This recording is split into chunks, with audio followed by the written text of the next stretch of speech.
I'm Don Pettit. I'm one of the lucky ones that get to fly into space. I'd like to talk a bit about crew resource management, also known as CRM. We probably spend 80% of our time doing electrical and mechanical skill repair tasks. What you need are basic skills, basic mechanical, electrical, operational skills, using scientific apparatus, using machinery. And you have these basic skills, and then you apply those to the situation or the job that is presented before you. All right, so this is astronaut Don Pettit. You may know this guy. You've done all the city tracking. Yeah, I've done a lot of cities at night, and then the nighttime aurora and time-lapse sequences of Earth. Many of those that you see have been done in this module when I was at the helm of the camera. He's the junk. Let me just say it that way. You're the junk when it comes to space photography, right? Can you say that? Say I'm the junk? No, I can't say that because I get too embarrassed. I'm going to meet you on the other side, okay? So, seriously, he's the junk. Like all the really cool aurora stuff, Don's the guy that took it. Now this is a cover. Okay.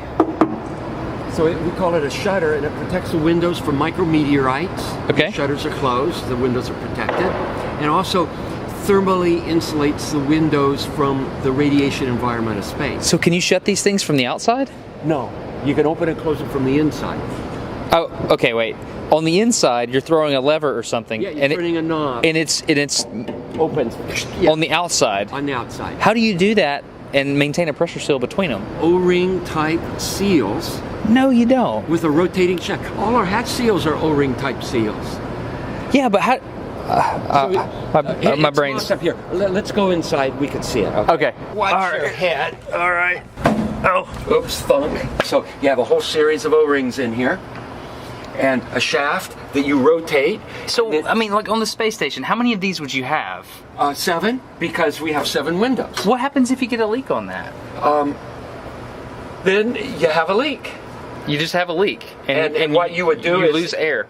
Yeah, you would probably seal the whole cupola off, and then there's probably a plan. I don't know off the top of my head, but there's probably a plan for replacing the mechanism. It might require a spacewalk.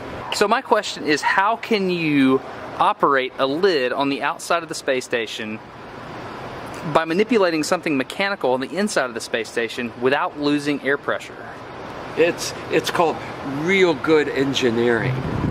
Okay, so here we have astronaut Don Pettit, who on paper and verbally says that he's been to the ISS 3 times and lived on it and survived on it for over a year.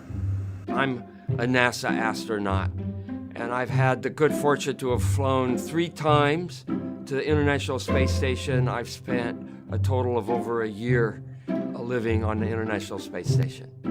Also remembering, through all his experience of 3 times to space and living there for over a year, he has this special set of skills, mechanical, electrical skills that you have to survive up there.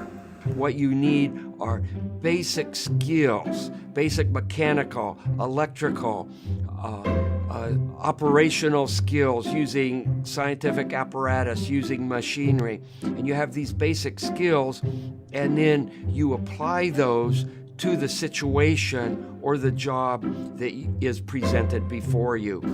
Now, remembering that this astronaut Don Pettit has been to space 3 times, lived on the space station for over a year, has all these skills, knows what to do if there's a problem. When asked a simple question, what do you do if there's a leak? He don't know. He says there's probably a plan. I can't think of it off the top of my head. You just have a leak, and what you would do is lose air. Yeah, you would probably seal the whole cupola off, and then there's probably a plan. I don't know off the top of my head, but there's probably a plan for replacing the mechanism.